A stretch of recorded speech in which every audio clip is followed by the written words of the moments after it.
Bienvenidos a podcast de 21 Lab. Estamos acá con Andy de WapuPay. ¿Cómo estás, Andy?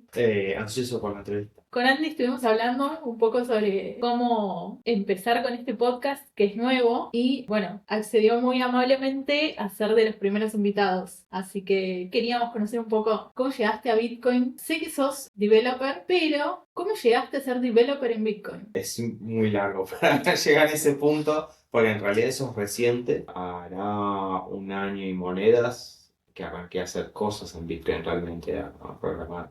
Y además también el término developer en Bitcoin no es que te pones a desarrollar puntualmente sobre el software de Bitcoin, sino con cosas alrededor de Bitcoin como Lightning o Liquid, que es justamente con lo que estoy trabajando con Aqua. Pero a partir de ahí se abre como todo un universo de mini cositas que puedes ir haciendo. Yo creo que Bitcoin es como la internet y Sí, entonces es como decir, hoy no tanto, pero sería como decir, es como sos desarrollador en la internet, porque claro. integraste internet en lo que estás armando, ¿entendés? Ok. Pero Bitcoin te permite eso de expandir y conectar un montón de cosas. ¿Y cómo llegaste a ese punto? O sea, vos en Bitcoin, ¿hace cuánto que estás? En Bitcoin te diría, gracias a la cripta oficialmente hace 3 años, ponele, 4, que me empecé a meter en serio en Bitcoin. Pero si metemos también en el mundo shitcoin, desde 2017, más o menos, que empecé como todo buen shitcoiner, haciendo trading, metiéndome en criptomonedas y demás. Y de ahí empecé a meterme también en desarrollo de cosas de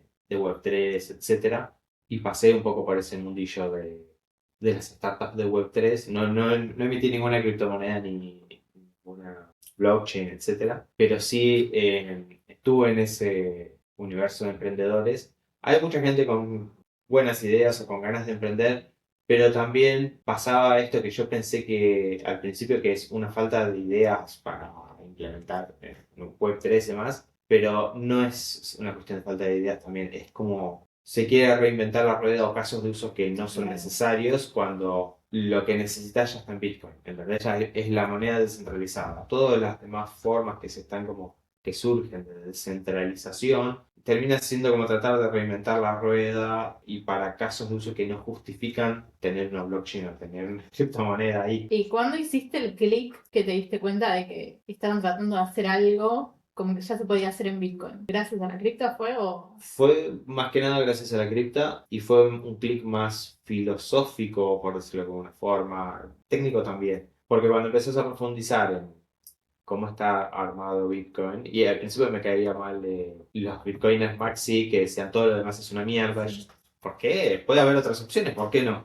Pero cuando empezás a entender el propósito de por qué Bitcoin está armado como está armado y hay muchas cosas que son ineficientes, como el proof of work o la minería y los nodos, pero si te pones a pensar cada una de esas cosas, si vos las querés simplificar para que sean más eficientes, después termina sumando una vulnerabilidad en todo el sistema, en la blockchain que quieras inventar, y pierde su utilidad principal, que es que realmente esté descentralizado y no bajo el control de una empresa, o que no tenga puntos de ataque, porque si es una empresa o pocos nodos o no hay proof of work, entonces es relativamente fácil de hackear. ¿Entendés? Solamente necesitas un poquito de poder. Y cuando digo un poquito de poder es el municipio o un país que decís, manden preso a los que armaron esto. Pero con Bitcoin no puedes hacerlo. claro, ¿Entendés? Con todo lo demás sí. A Vitalik lo pueden mandar preso si quieren. claro, Por porque ese saben tema.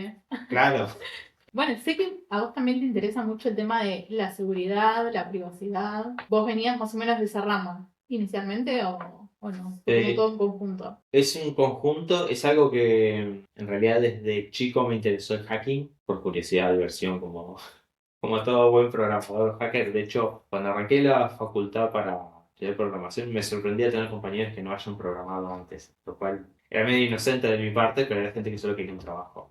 En cambio, yo venía haciendo como un muy buen nerd, proyectos propios en mi casa y demás. Y cuando tenía 16, yo creo que lo conté en un workshop de seguridad Sí. informática, cuando tenía 16, uno de los primeros proyectos que hice encima con Visual Basic 6 fue una copia del MSN Messenger. Sí. Vos lo veías y es el Messenger para Windows. Y pones iniciar sesión y pones usuario y contraseña y me guardaba las contraseñas de que lo usaban. Fue un lindo, un lindo experimento de pendejo, Para jugar con tus compañeros para de jugar cole. con mis compañeros. Exactamente. Después no hackeé realmente a nadie, era más... ¿Pero les leíste las conversaciones? Era más el hecho de poder hacerlo que... Porque lo irónico es que yo no soy chusma de la vida o las conversaciones de los demás, pero sí el desafío de ¿puedo hacer esto? Pero o sea, ¿entraste a las cuentas de tus compañeros y no leíste nada? ¿O no entraste? Solo... Sí, llegué a entrar porque era probar a ver qué pusieron y me saltaba todo un estado de contraseña. Y también es lo sorprendente de él descubrir, che, es muy fácil que te hackeen.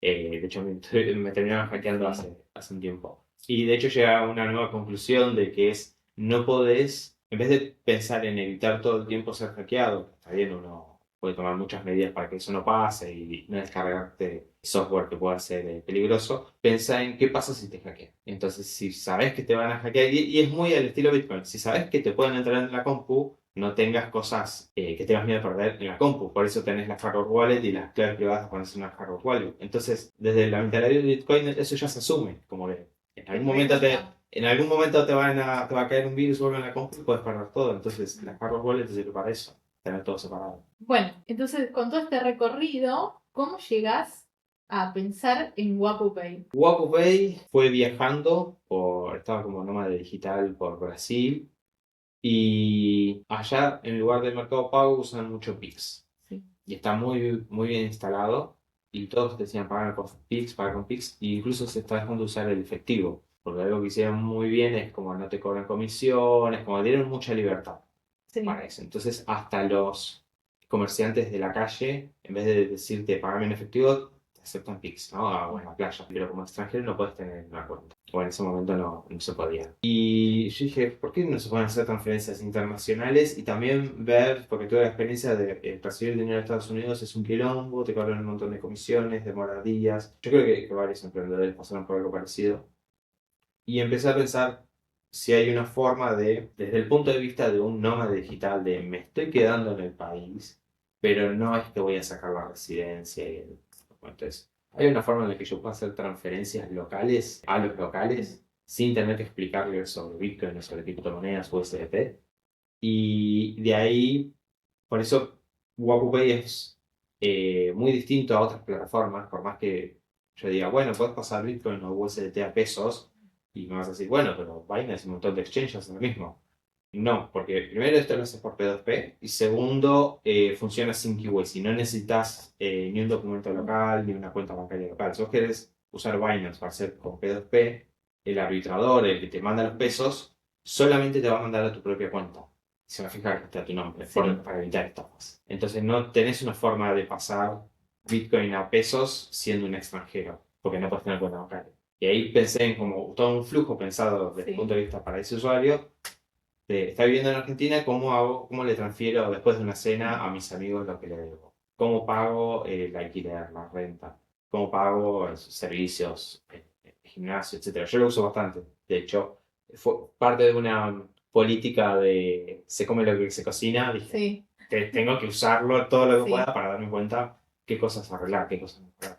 Y primero funcionaba solo con USDT y después me di cuenta que sirve, además de para extranjeros, sirve como una herramienta para hiperbitcoinización. Porque si vos podés hacer que comercios o mucha gente reciba Bitcoin pero sin complicarse sobre la infraestructura o qué tengo que hacer, porque hay otras plataformas pensadas para comerciantes donde dicen, bueno, puedo recibir Bitcoin o diferentes criptomonedas y blockchain, etcétera. Pero después les dicen, bueno, pero es problema tuyo pasarlo de Bitcoin a pesos. Y a qué cotización y cómo lo blanqueas, etcétera.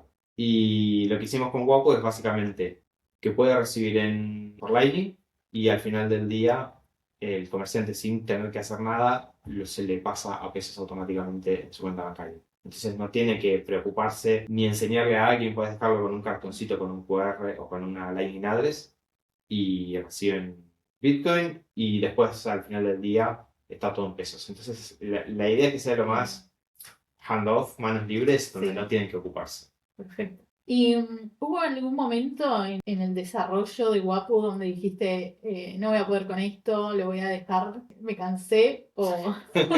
Incontables veces. Es el camino de todo emprendedor, me parece. Y es lo que escuché de otros emprendedores. Creo que el emprender es como una de las cosas, de los caminos más difíciles que uno puede elegir, porque si vas con la idea de hacerte millonario o hacer mucha plata, hay otras formas de hacer plata que, que no sea emprender y por una cuestión de es más probable que hagas plata. ¿Me explico? En cambio, al emprender vos estás haciendo una cuestión de, tenés como menos de un 1% de probabilidades. Pero necesitas mucha confianza en uno mismo para decir, no, pero esto va a servir y seguir insistiendo y seguir, se aprende un montón en el camino, seguir teniendo esta habilidad de pivotear y no enamorarse de las ideas ni de la tecnología. Hay como un montón de habilidades en las que tenés que, o por una cuestión técnica, aprender de qué va o por una cuestión de negocios, entender si es negocio o no es negocio. También por una cuestión de negocios, te diría saber cómo navegar en el mar de los negocios, entonces tener como olfato o darse cuenta de cómo funcionan las cosas, y eso varía en cada industria. Y a mí me llevó mucho a ir aprendiendo cómo funciona la industria de las finanzas, ¿entendés? Cómo funcionan los bancos, cómo funciona la fintech, cómo Sí, funcionan los exchanges de cripto. Es que también me ayudó, por así decirlo, a enamorarme más de Bitcoin, porque te das cuenta de, ¿puedes decir malas palabras en el sí, podcast? sí, sí, Del dolor de huevos que es el mundo fiat. sí, Con todas las regulaciones que hay para poder brindar un servicio simple, ¿entendés? De hecho, el KYC, el Know Your Customer, conocer a tu sí, cliente, tiene sentido en el mundo fiat donde no conoces a tu cliente y, por ejemplo, prestas plata, o no le podés prestar plata a cualquiera, entonces tenés que conocer a tu cliente, ¿entendés? O le das una cuenta bancaria, de repente puede recibir millones de dólares, y vos decís, ¿pero de dónde salieron? Y el gobierno le va a caer primero al banco, de por qué estás permitiendo eso. En cambio, cuando haces un pago en efectivo, estás haciendo un pago P2P, uno a uno, sí, persona a persona, no hay intermediario, excepto por el billete que lo emite el gobierno, ¿no? Y Bitcoin, desde el título, te propone eso. En el título dice un sistema sí, electrónico de P2P. Y en ese caso no necesitas conocer a tu cliente. Es la gracia de Bitcoin. claro. ¿Qué cosas nuevas vienen ahora en Wapo? Como nuevo abrimos la API para conexión de otros desarrolladores y otros proyectos, que eso no existía, y creo que existe ni en el mundo Bitcoin, ni en el mundo cripto, ni en el mundo fintech, que vos puedas pasar UST o Bitcoin a pesos sin necesidad de ser un KYB, que es para registrar la empresa, o hacer un KYC a tus clientes. Está pensado sobre todo para montos pequeños. Cuando digo montos pequeños es 5.000 pesos, puede ser 100.000 pesos, 1.000.000 de pesos, así, pero no 10.000 dólares. Claro, Por eso digo que puede facilitar mucho la hiperbitcoinización. Si vos tenés una billetera Lightning que es facilitarle al cliente que pase a pesos, no hace falta que te preocupes de la infraestructura porque la conectas a Wapu. Eso por un lado. Después hay una versión para agentes de inteligencia artificial. Vos le podés pedir a tu OpenClaw o Cloud o GPT, haceme una transferencia a pesos, no sé, pagar el alquiler o hacer las transferencias periódicas de todos los meses, hacer estos pagos y la gente te va a preguntar, ¿puedo mandar plata acá, acá y acá? ¿Me confirmás? Sí. Y dirección a los pagos, en pesos. bien, Y eso vos lo puedes tener antes del envío en UST o en Bitcoin. ¿Qué más? Y algo que no salió todavía, pero está por salir, es poder comprar Bitcoin sin KYC.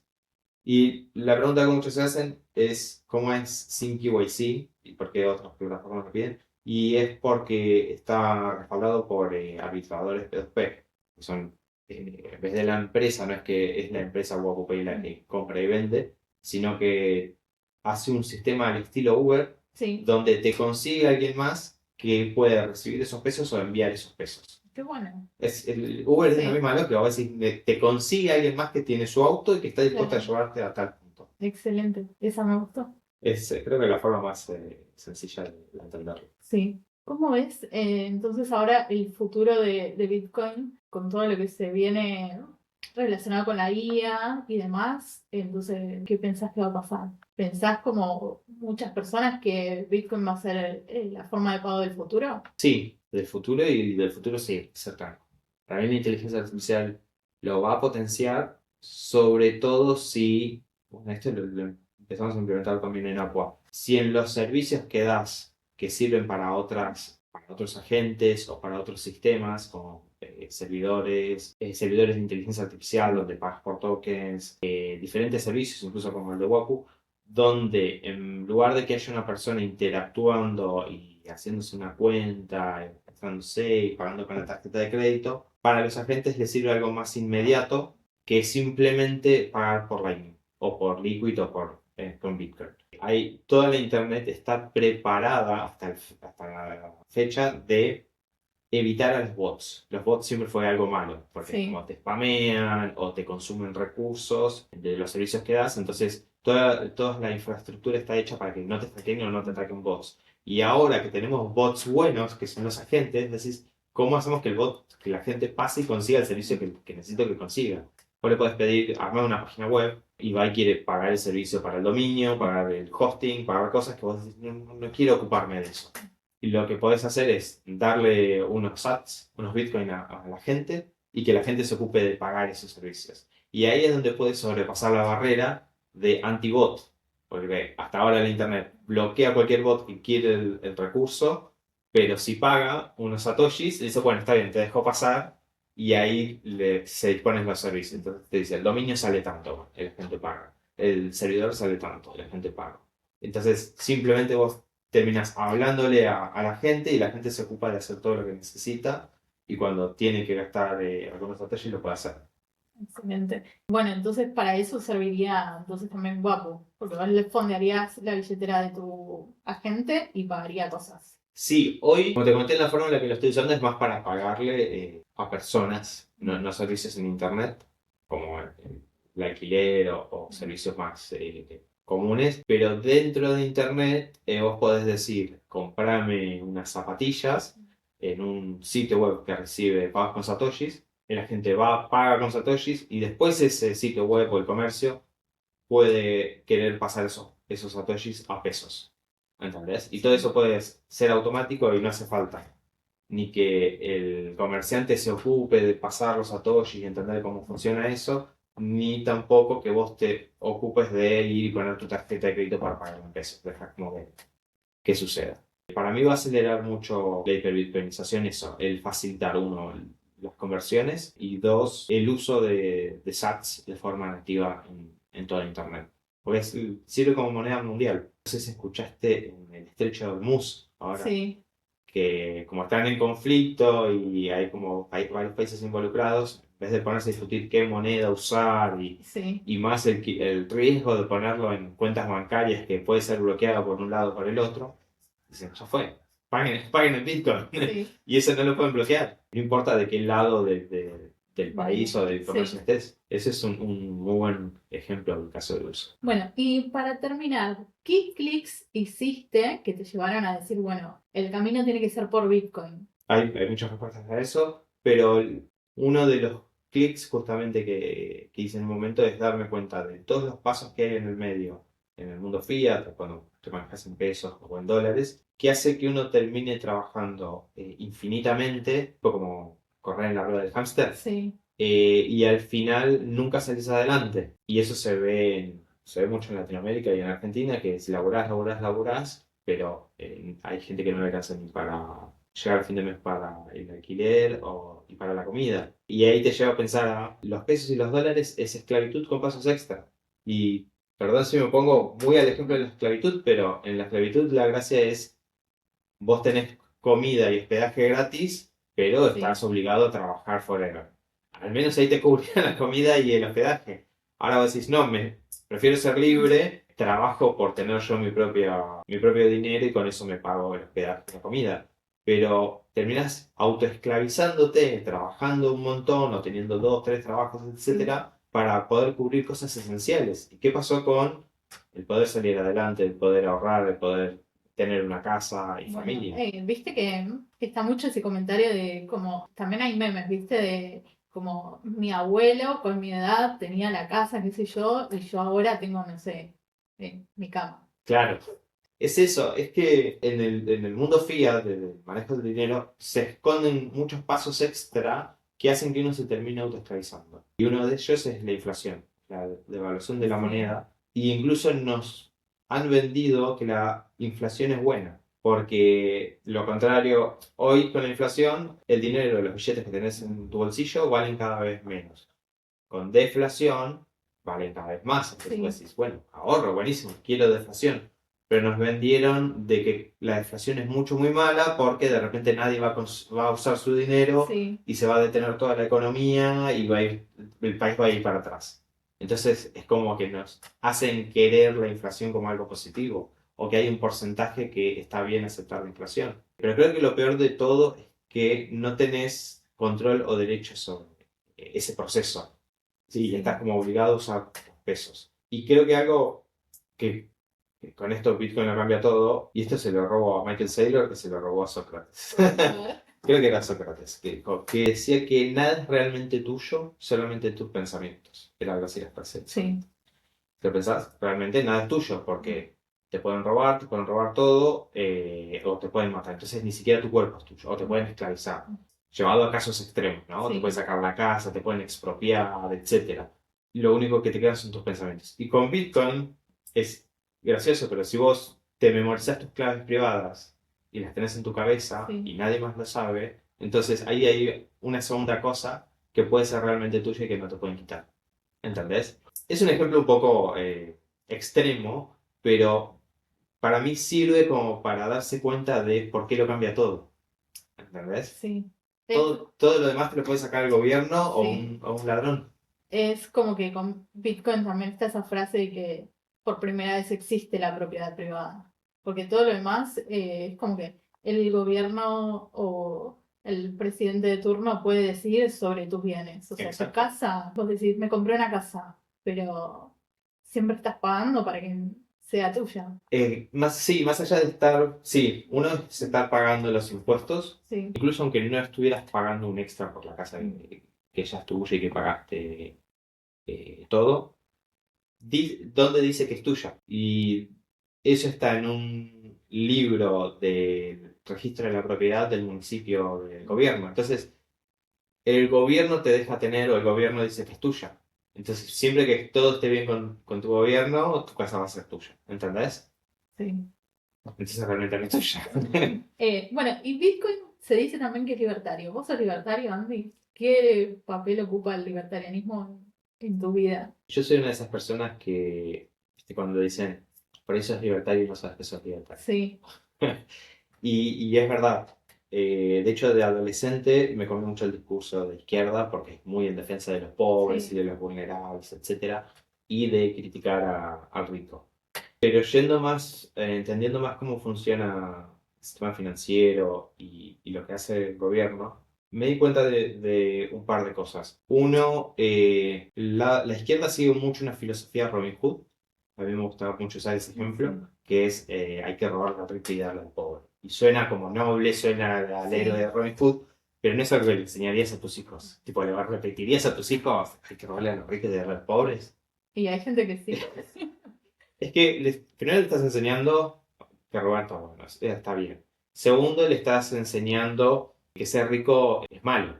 O sea, no te conviene ser rico porque vas a estar del lado de los malos, técnicamente. Tercero, llegar a ser rico cuesta un montón de trabajo y de estudio. ¿Para qué vas a estudiar? ¿Y para qué vas a trabajar tanto para terminar haciendo algo que te enseñé que es malo? Y además, siguiendo toda esta filosofía de Robin Hood desde un gobierno de izquierda, y vos decís, no, prefiero ser de los pobres y humildes, total el gobierno me va a dar de comer y le va a sacar a los ricos y le da a los pobres. Tiene más sentido, o sea, te incentiva a no trabajar y a no estudiar, ¿entendés? Toda esa filosofía. Sí, después otra cosa que me hizo clic es que son dos cosas para no olvidarme. Uno, que toda forma de comunismo te lleva hacia una dictadura. No inmediatamente, pero es como una pendiente, como que te va llevando. Inevitablemente. Inevitablemente. Puede tomar décadas, pero te va llevando hacia eso, porque la gracia para que funcione el comunismo y la izquierda es, si tenés mucho dinero o estás ganando mucho, te vamos a cobrar los impuestos o te vamos a empezar a sacar. Entonces vos decís, no, no quiero. Bueno, lo dice la ley, lo puso el gobierno. ¿Y cómo te obligamos? Porque tenemos fuerzas armadas. Sí. Entonces, te están obligando, ¿ves? Esa es la gracia de, Sí. por más que haya democracia y todo lo que vos quieras. ¿Qué haces vos si te está yendo muy bien? Decís, bueno, hay un punto donde colapsás y decís, no quiero más esto, y deja más. Y es lo que pasó en los últimos 25 años en la Argentina. Todos, no es una fuga de euros, es una fuga de todo, ni tampoco fuga de capitales se llevan la plata, es lo que aprendieron la gente de negocios, inversores, etcétera, y esto hasta lo ven en la escuela de negocios, no es negocio invertir en Argentina. Y eso es muy malo que en el mundo no lo vean así. Sí. Porque ahí está toda esta filosofía de o expropiarte o cobrarte de más para, obligatoriamente porque lo dice el gobierno. Entonces, lo que aprende la gente de negocios es no conviene hacer negocios en Argentina y se van yendo. Pero no termina ahí. Se te empieza a ir toda la clase alta o las empresas de los negocios y digamos, te queda la clase media y la clase baja. El gobierno tiene que seguir sosteniendo todo el circo de la izquierda. Entonces, esa represión y cobro de impuestos empieza a hacer una clase media. Claro. Entonces, por más que vos tengas un trabajo profesional, bueno, como ser doctor o Sí. profesor y estudias un montón de años y te recibís, de repente sentís que todo te cuesta un montón. Sí. Es decir, no debería tener mínimo para comprarme un auto o empezar a salir adelante. Y no, porque te siguen chupando la sangre. Ahí es donde se va recalentando el país y para poder seguir obligando a la gente a que funcione el sistema de esa forma, el gobierno termina poniendo cada vez más regulaciones, más impuestos, obligándote a hacer más cosas, pero siempre poniendo algún discurso por delante noble Claro, que te ayude que te ayude a vender la idea de no, esto lo hacemos por los niños. Sí. ¿Entendés? ¿Quién va a estar en contra? Claro. O sea, si estás en contra, te tildan de que sos un facho. Exactamente. Y peor de todo, se hace uso de palabras sin profundidad de qué es lo que significa. Porque facho viene del partido político fascista Sí. de Mussolini y lo interesante del fascismo es el sistema de propaganda. Que no es simplemente tenemos estas ideas de izquierda o de derecha económicas, sino la forma de convencer a la población de tenés que venir para mi partido político, ¿entendés? Y ese sistema de propaganda, eso es fascismo. ¿Qué es lo que hace más la izquierda? Sí. ¿Entendés? De tener símbolos y de convencer y hacer una especie de ultra patriotismo y de poner en oposición al propio pueblo, como el pueblo está en contra de otro grupo dentro del propio pueblo, para que esté en guerra, en vez de estar con ojos vigilantes sobre los políticos. Yo creo que Claro. incluso en un país, digamos, utópico donde nos fuera re bien o en uno que nos va re mal, la población tendría que estar con ojos súper vigilantes siempre sobre el gobierno. Porque siempre son los gobernantes los que tienen demasiado poder, de eso se trata, Sí. y siempre son los que te pueden cagar. Y lo hacen. Y lo hacen, ¿entendés? Sí. Y ahí es donde tendríamos que tener algún sistema, alguna forma donde estar siendo muy, muy estrictos con los gobernantes. Yo creo que esto creo que es un poco más radical, ¿no? Pero quienes entren en la política y tengan una posición de poder político, debieran tener derechos diferentes y cuando digo diferentes es como los juicios políticos, los juicios militares. Viste que si vos sos Sí. militar y mataste a alguien o estás en Sí. guerra, no te aplican los mismos derechos que un civil. Es como estabas en la situación de Sí. soldado. Bueno, los gobernantes tendrían que ser de la misma forma. O sea, te mandaste una cagada, no te aplican los mismos derechos de, bueno, vas 3 años a la cárcel porque Sí. robaste tanta plata y hiciste tal cosa, sino que tendría que ser muchísimo más grave. Entonces Sí. tenés que tener muchas ganas de ir a robar para meterte ahí porque te puede ir muy mal Sí. si quieres robar la política. Pero nada, es todo lo contrario. Acá sí. Por lo menos acá. Algo que también aprendí acá en la cripto es que lo contrario al libre mercado no es mercado bloqueado Sí. o... Lo contrario al libre mercado es la violencia. ¿Por qué? Porque el libre mercado es, nosotros hablamos, negociamos, te Sí. ofrezco tal cosa, vos aceptás o no aceptás. Te puedo ofrecer un precio caro o barato y vos ves si te sirve lo compras, si no te sirve vas y buscas con otro. Es como, y es un uno a uno, es libre. Distinto a eso es que haya alguien más en el medio, que sería el gobierno, un banco, regulaciones, etcétera, que empiezan a imponer cosas. Es como, no, vos no podés vender ese precio y vos no podés pagar en esa moneda, tenés que pagar con la otra moneda y tenés que hacer con este sistema bancario o el otro. Entonces, te están obligando y esa forma de obligación, o sea, si no la cumplís, vas preso. Entonces, Claro. eso es violencia. Cuando te llevan preso, cuando el mismo gobierno te impone cosas. Y eso es algo como difícil de entender, creo yo, para la población cuando se opone al libre mercado. ¿Entendés? Porque está la mentalidad de porque las empresas son más poderosas y tienen mucho dinero, Sí, entonces te van a cagar y vos no tenés poder. Pero la gente sí tiene poder. Porque si la empresa te quiere cagar y te cobra el triple, buenísimo, está abriendo una oportunidad de negocios para otra empresa que cobra bueno, menos, sí. muchísimo menos, y vamos todos con ese. Bueno, ¿Entendés? pasó algo medio relacionado con esto, todo lo de, bueno, que nosotros teníamos un mercado muy cerrado que tenía que ser todo nacional. Cuando se abrieron las importaciones fue un desastre, sobre todo en el rubro de textiles. Sí, pero yo creo que abre mucho a la variedad. Yo creo que es una cuestión, y siempre lo ha sido en el mundo, una cuestión de adaptarse. Y yo no creo que destruya la industria textil, pero sí la obliga a adaptarse y ser competitivo. A nosotros nos hace competitivo para trabajar para afuera. Sí, Y viceversa, hay cosas que podemos ofrecer para afuera y cosas que nos pueden ofrecer. Y de hecho, si bloqueamos, que es en realidad lo que pasó en los últimos 20 años, bloqueamos importaciones y le agregamos impuestos, etcétera, nos terminamos atrasando en adquirir recursos y tecnología. Y si hay tecnología que no tenemos, suena exagerado, pero es como nos quedamos en la edad en la edad de piedra. Entonces seguimos fabricando, seguimos teniendo nuestra industria y cositas, pero en comparación con otros países, estamos en la edad de piedra.